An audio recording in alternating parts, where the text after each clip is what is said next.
بسم الله الرحمن الرحيم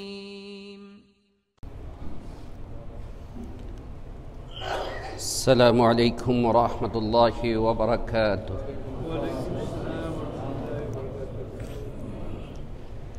بسم الله الرحمن الرحيم الحمد لله نحمده ونستعينه ونستغفره ونؤمن به ونتوكل عليه ونعوذ بالله من شرور أنفسنا ومن سيئات أعمالنا من يهده الله فلا مضل له ومن يضلله فلا هادي له ونشهد أن لا إله إلا الله وحده لا شريك له ونشهد أن سيدنا ونبينا وشفيعنا وحبيبنا ومولانا محمدا عبده ورسوله صلى الله تعالى عليه وعلى آله وأصحابه أجمعين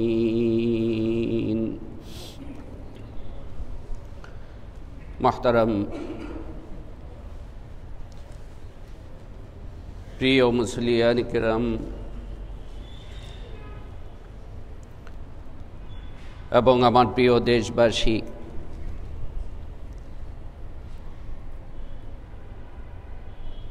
আল্লাহ রাব্বুল আলামিন তৌফিক দান করেছেন বলেই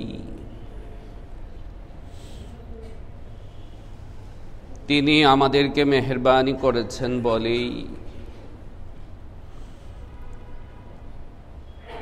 জুমার নামাজ আদায় করার জন্য আমরা মসজিদে হাজির হতে পেরেছি। সকলে বলি আলহামদুলিল্লাহ।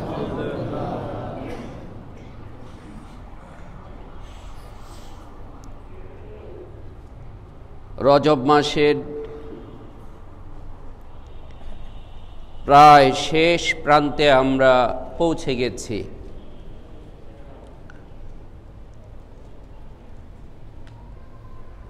আর কয়েকদিন পরেই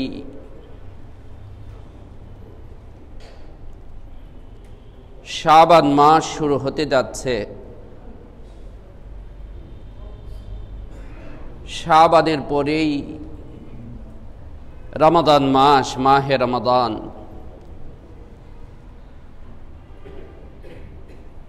আমরা এর আগেও আলোচনা করেছি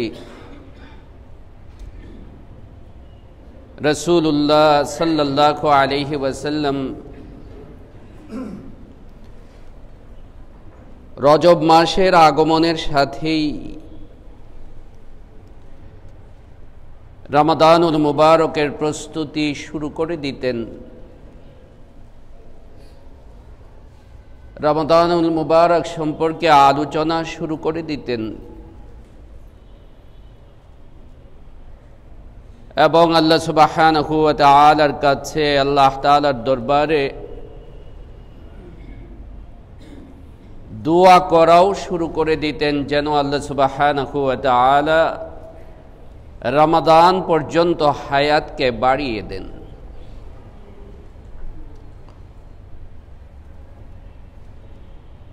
রজব মাসের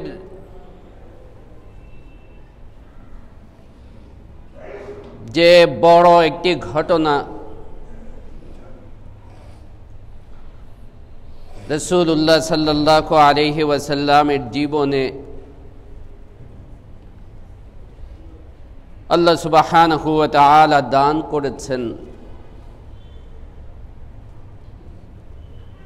ইসরা এবং মেরাজের ঘটনা।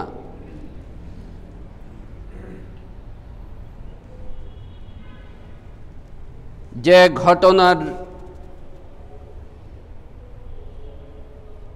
একটা দিক তো এরকম আছে যে দিকটা আমরা উম্মতের জন্যে উপলব্ধি করা, অনুধাবন করা অত্যন্ত জটিল।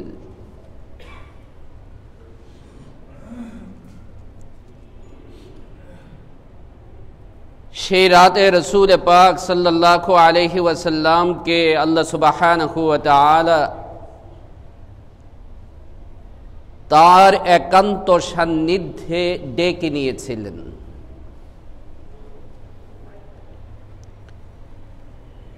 এবং আল্লাহ সুবহানাহু ওয়া তাআলা সূরাতুল ইসরা, সূরা বনী ইসরাঈলের শুরুতে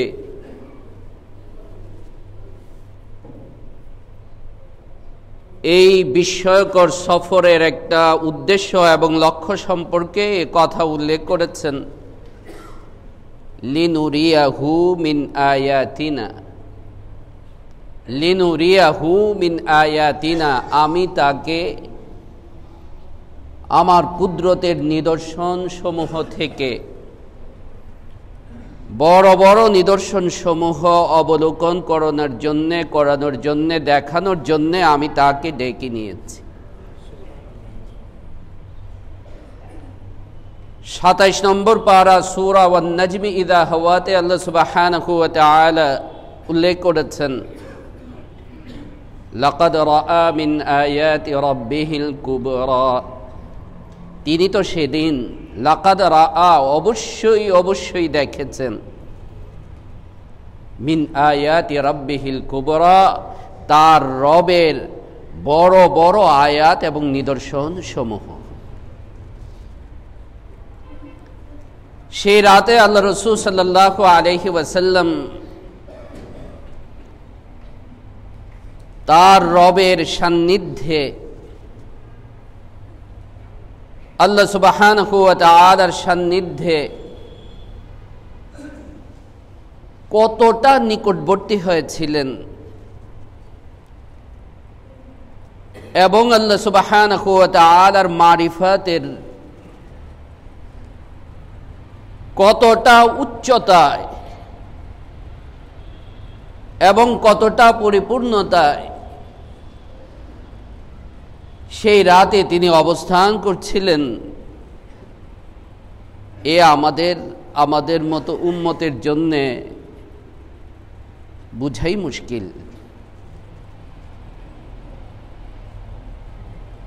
তাই হযরত আবু বকর সিদ্দিক রাদিয়াল্লাহু তাআলা আনহু কোনো কিছুই জিজ্ঞাসা করেন নাই, কোনো কিছুই জানতে চান নাই, নিজেকে কমপ্লিটলি সারেন্ডার,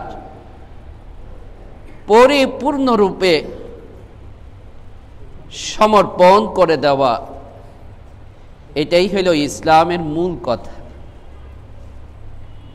আমরা একটা কথা বলে থাকি যে ইসলাম মানে, বলেন না, ইসলাম মানে শান্তি, সবাই বলি না কথাটা, ইসলাম মানে আসলে শান্তি না। ইসলামের ধাতুগত অর্থ হচ্ছে শান্তি, উৎসগত মূল ধাতুগত অর্থ হচ্ছে শান্তি।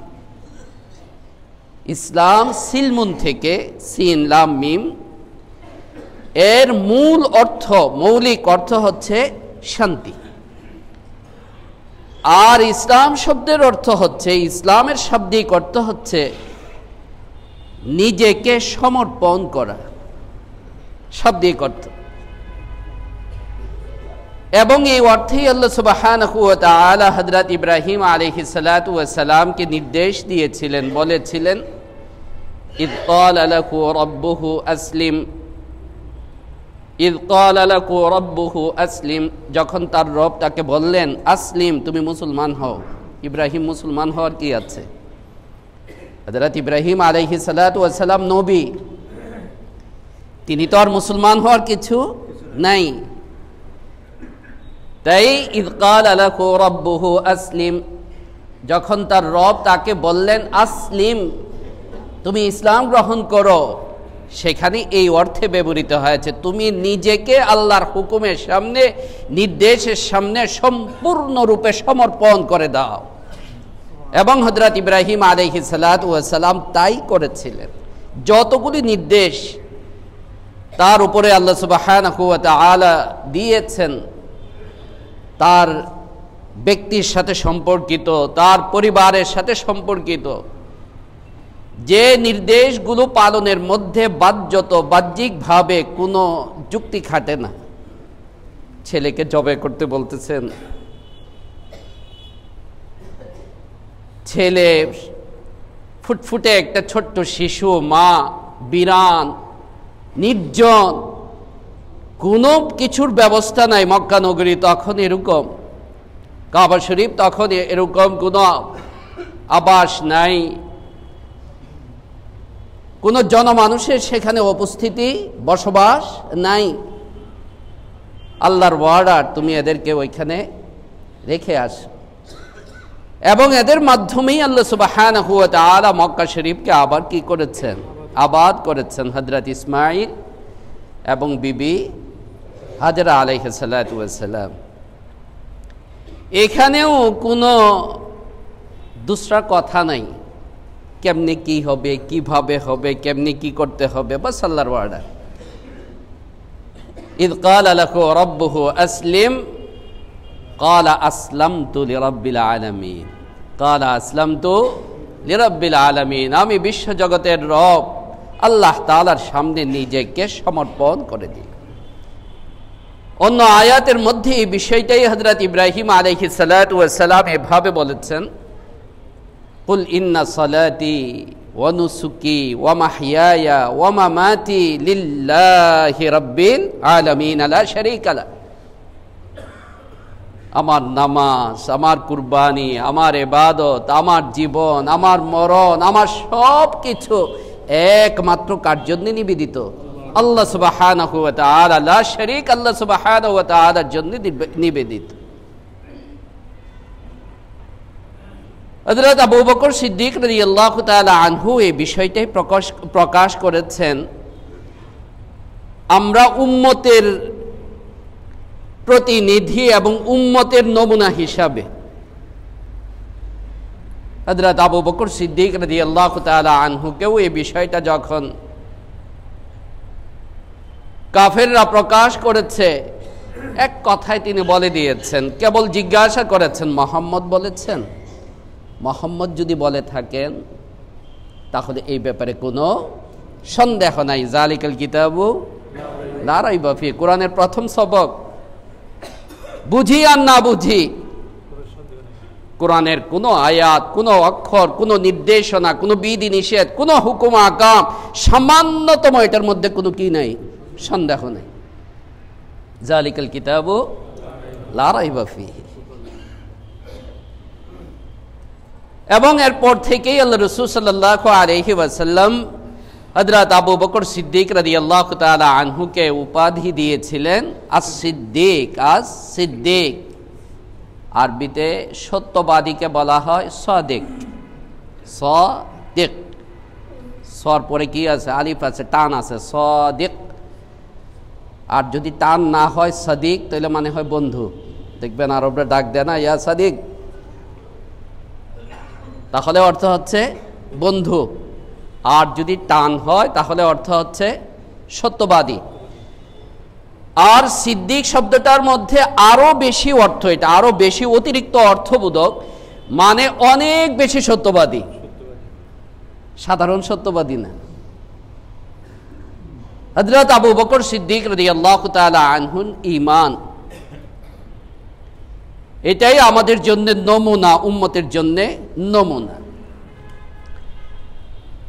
মেরাজে আল্লাহ সুবহানাহু ওয়া তাআলা, মেরাজের রজনীতে, রাতে আল্লাহ সুবহানাহু ওয়া তাআলা রাসূল পাক সাল্লাল্লাহু আলাইহি ওয়াসাল্লামকে কি দেখিয়েছেন, কি প্রকাশ করেছেন, কি সান্নিধ্যে এবং কি এক স্বর্গীয় স্বাদে তিনি বিভোর ছিলেন, এই সব আমাদের সামনে তিনি প্রকাশ করেন নাই। কিছু কিছু হাদিসের মধ্যে আসছে, কোরআনে কারীমের আয়াতের মধ্যে আসছে।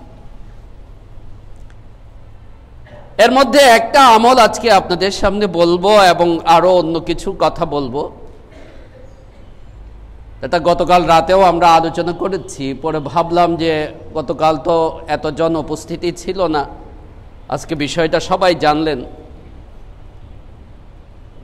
রাসূল পাক সাল্লাল্লাহু আলাইহি ওয়াসাল্লাম দুনিয়াতে আসার পর তার প্রিয় সাহাবী হযরত বিলাল ইবনে রাবাহ রাদিয়াল্লাহু তাআলা আনহুকে তিনি ডাকলেন। সহিহ বুখারী শরীফের হাদিস, ইমাম বুখারী সহিহ বুখারীতে উল্লেখ করেছে। ডেকে হযরত বিলালকে বললেন, ইয়া বিলাল হাদ্দিসনি বিআরজা আমালিন আমিলতাহু ফিল ইসলাম,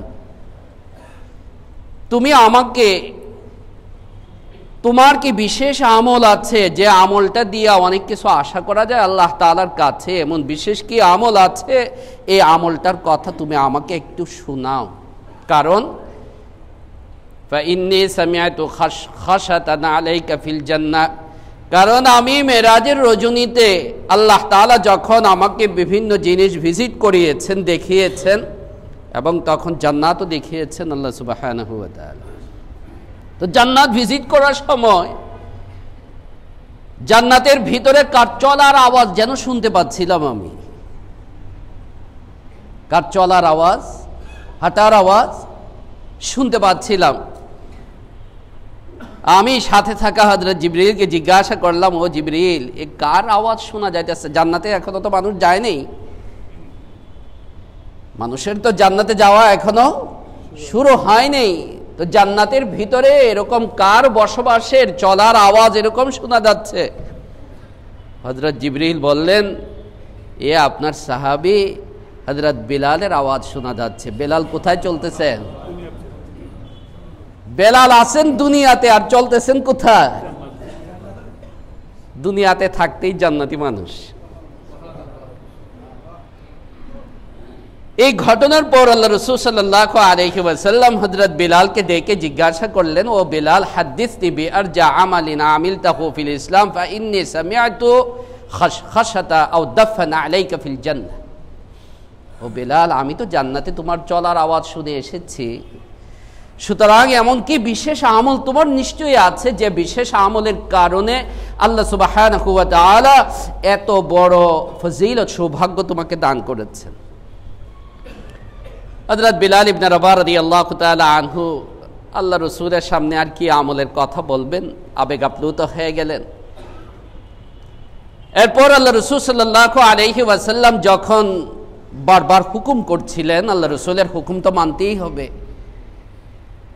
তখন আল্লাহ রাসূল সাল্লাল্লাহু আলাইহি ওয়াসাল্লামকে হযরত বিলাল ইবনে রাবাহ রাদিয়াল্লাহু তাআলা আনহু বললেন যে, ইয়া রাসূলুল্লাহ, আমার তো তেমন কোনো তো বিশেষ আমল নাই, তবে একটা আমল আমি অত্যন্ত গুরুত্বের সঙ্গে করি।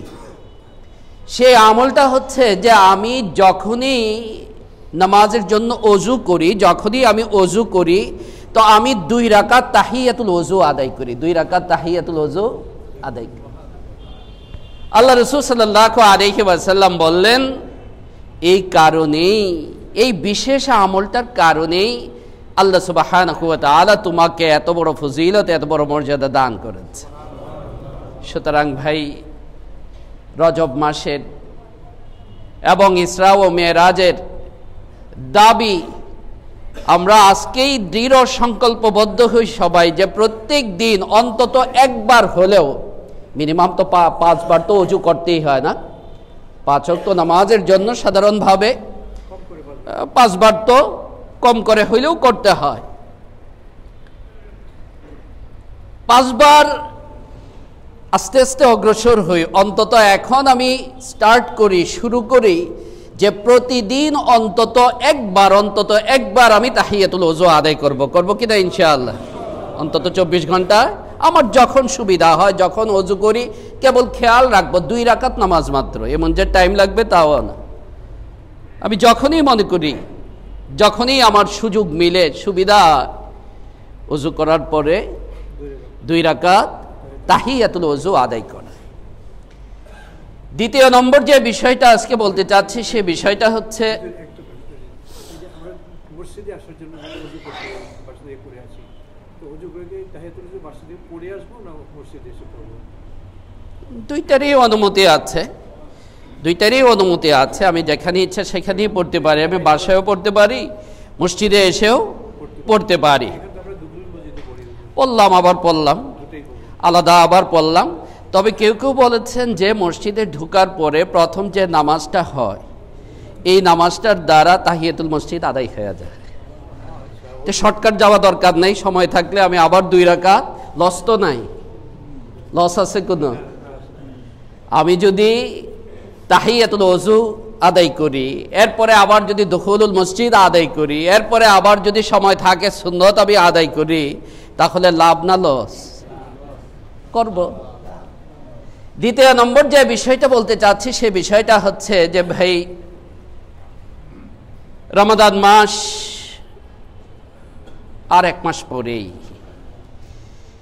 তাই রমাদান মাসের প্রস্তুতি এখন থেকেই আমার শুরু করে দেওয়া দরকার। রমাদান মাসের কয়েক ধরনের প্রস্তুতি আছে। কেউ কেউ প্রস্তুতি নিচ্ছে, উনি ওনার মাল সামান গুছাইতেছেন, জিনিসপত্র গুছাইতেছেন, এবং কিভাবে ক্রেতাকে জবে করতে পারবেন আর কুরবানি দিতে পারবেন কুরবানি আসার আগেই এই চিন্তা করতেছেন। এটাও একটা প্রস্তুতি। আল্লাহ তাআলা এই ধরনের প্রস্তুতি থেকে আমাদেরকে হেফাজত করুন। যত বেশি আমি মানুষের কল্যাণ চিন্তা করব, মানুষের সুবিধা চিন্তা করব, তত বেশি আল্লাহ সুবহানাহু ওয়া তাআলা আমার জীবনের মধ্যে বরকত দান করবেন। মনে রাখবেন, বাহ্যিক হিসাব না, বাহ্যিক হিসাব না, আল্লাহ এবং আল্লাহর রাসূলের হিসাব আসল হিসাব। আমি মনে করতেছি আরেকজনকে ধোঁকা দিয়ে, আরেকজনকে কষ্ট দিয়ে আমি 200 টাকা বেশি পাচ্ছি, আমি 2 লাখ টাকা বেশি পাচ্ছি, এই 2 লাখ টাকার মধ্যে 200 টাকার মধ্যে কোনো বরকত আমি পাবো না। আর আল্লাহর পক্ষ থেকে বরকত যদি আমি না পাই, তাহলে এর মতো অশান্তি আমার জীবনে আর কিছুই হতে পারে না। মুমিনের জিন্দেগি বরকতের জিন্দেগি, কথাটা মনে রাখবেন। মুমিনের জিন্দেগি বরকতের জিন্দেগি। দেখেন, আগে যারা ধনী ছিলেন আর এখন যারা ধনী, সাধারণভাবে এদের চাইতে আগের এরা বেশি ভালো ছিলেন না? সব দিক থেকে, সততা, আমল, সব দিক থেকে। এটাই বলতে চাচ্ছি। কেন? কারণ তার চলাফেরা, তার ব্যবসা বাণিজ্যের মধ্যে যে নৈতিকতা, যে সততা, যে সৎ চিন্তা ছিল, আমার মধ্যে সেই জিনিসটা নাই। না থাকার কারণে আমার ইনকাম তার চাইতে অনেক বেশি, আমার লাভ তার চাইতে অনেক বেশি, কিন্তু তারপরেও আমার ঘরে শান্তি নাই, আমার অফিসে শান্তি নাই, আমার বাজারে শান্তি নাই, আমার এলাকাতে শান্তি নাই। এই দেশ থেকে ওই দেশে যায়, তাও শান্তি পায় না। আর ভালো লাগে না বাংলাদেশে, না? একটু ঘুরে আসি। মানুষ কখন ঘুরে আসে? যখন শান্তি না পায়। দেখবেন, যে লোকের, মনে রাখবেন, যে লোকের ঘরের মধ্যে শান্তি আছে, পরিবারের মধ্যে শান্তি আছে, সে ঘর থেকে বের হওয়ার পরে ছটফট করবে, চিন্তা করবে কখন আবার ঘরে ফিরবে। আর যারা রাতে ঘরে ফিরতে দেরি করে, অনর্থক কাজ ছাড়া, কোনো কাজ নাই, এমনি কি করে ঘরে ফিরতে দেরি করে, বুঝবেন তার ঘরের মধ্যে সমস্যা আছে, অসুবিধা আছে। কারণ এটা ন্যাচারাল একটা টান আল্লাহ তাআলা সৃষ্টি করে রেখেছে।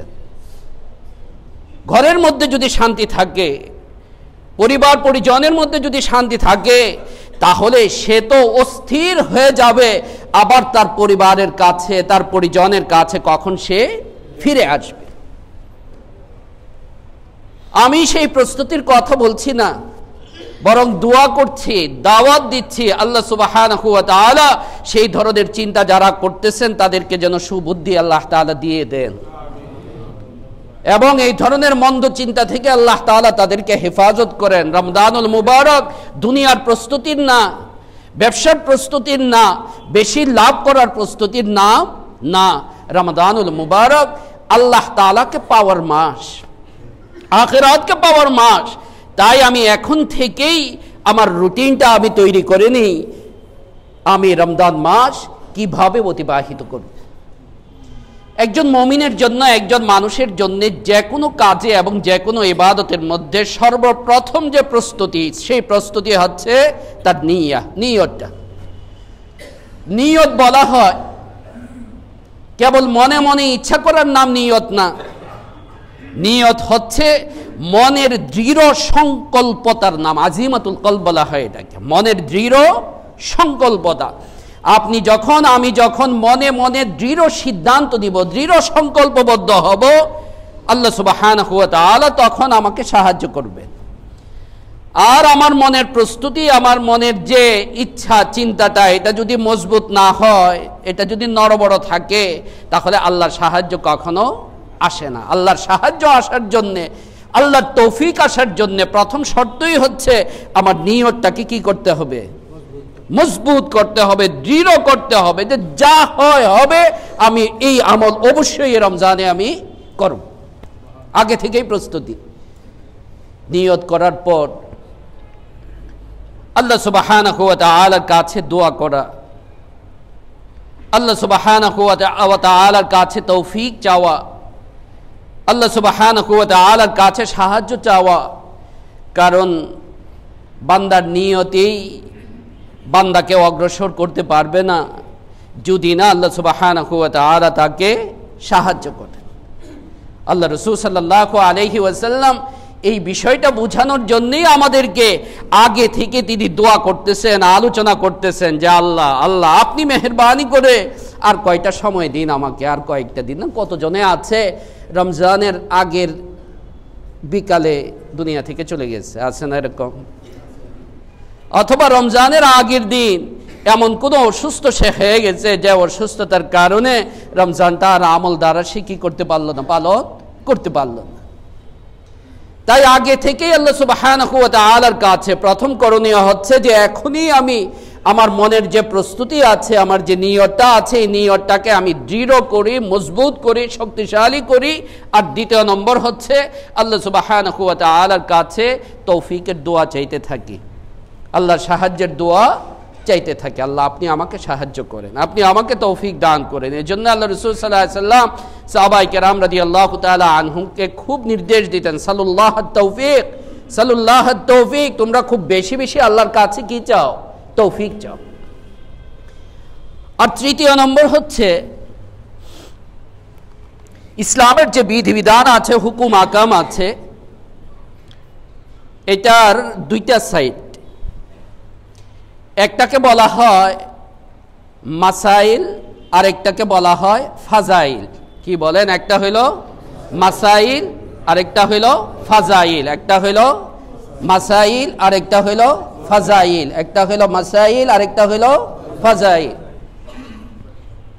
ফাজাইল মানে হচ্ছে যে প্রতিটা নেক আমলেরই আল্লাহ সুবহানাহু ওয়া তাআলা বা আল্লাহ রাসূল সাল্লাল্লাহু আলাইহি ওয়াসাল্লাম একটা গুরুত্ব, একটা সওয়াব, একটা ফজিলতের কথা তিনি বর্ণনা করেছেন। জুমার নামাজের কি ফজিলত, তাহিয়াতুল ওযুর কি ফজিলত, দুখুলুল মসজিদের কি ফজিলত, ঠিক অনুরূপভাবে রমজানুল মুবারকের কি ফজিলত, রমজানুল মুবারকের এক একটা রোজার কি ফজিলত, এগুলো কে বর্ণনা করেছেন? আল্লাহ রাসূল সাল্লাল্লাহু আলাইহি ওয়াসাল্লামই বর্ণনা করেছেন। আমার জন্য করণীয় বা উচিত হবে রমজানের যে আমলগুলো আছে, এই আমলগুলোর এই যে দুইটা দিক, এক নম্বর হচ্ছে ফজাইল, এর ফজিলতগুলো সম্পর্কেও আগে আমি জেনে নেওয়া, পড়াশোনা করা। কারণ বান্দা যখন যে কোনো কাজের গুরুত্ব, লাভালাভ এটা যখন সে বুঝতে পারবে, তো সেটা করার প্রতি তার আগ্রহটাও কি হবে, বাড়বে। যে কোনো জিনিসের লাভ যখন তার মনের মধ্যে থাকবে, যে এক একটা রোজার এরকম ফজিলত, এক একটা দান করার এরকম ফজিলত, এক একটা নেক আমল করার এরকম ফজিলত, এই ফজিলতগুলি যখন আমি পড়ব, শিখব, শুনব, তখন আমল করার প্রতি আমার একটা আগ্রহ, আমার টান আমলের প্রতি সৃষ্টি হবে। তাই রমজান সম্পর্কিত যে সমস্ত ফাজাইলের বই আছে, আজকাল বাংলাতেও আছে, ইংরেজিতেও আছে, রমজানের যে ফাজাইলের যে সমস্ত বই আছে, এই সমস্ত বই থেকে এগুলি আমরা শিখে নেব। ফাজাইলের বই যে কোনো কারো পড়ার অনুমতি আছে, যে কোনো কারো পড়ার অনুমতি আছে। কোনো গাইড দরকার নাই, কোনো উস্তাদ দরকার নেই, শিক্ষক দরকার নেই। ইবাদতের আরেকটা সাইড হচ্ছে মাসাইল, আরেকটা সাইড হচ্ছে কি মাসাইল। মাসাইল মানে মাসলা মাসাইল, মাসলা মাসাইল অর্থাৎ এই ইবাদতটার নিয়ম কানুন পদ্ধতি, কিভাবে আদায় করতে হবে, কি করলে ইবাদতটা বেশি সহি শুদ্ধ হবে, আর কি করলে ইবাদতটা নষ্ট হয়ে যাবে। যেমন রমাদানের রোজার আছে এরকম, তারাবির নামাজের এরকম মাসলা আছে, যাকাতের এরকম মাসলা মাসাইল আছে, যে রমজানের রোজাটা কিভাবে আদায় করলে আমারটা সহি শুদ্ধ হবে, আর কি কি রমজানের রোজার জন্যে আপনার পরিপন্থী আমার রোজাকে নষ্ট করে দিবে, এগুলোর নাম হলো মাসাইল। এগুলির কি নাম? মাসাইল। মাসাইল সম্পর্কে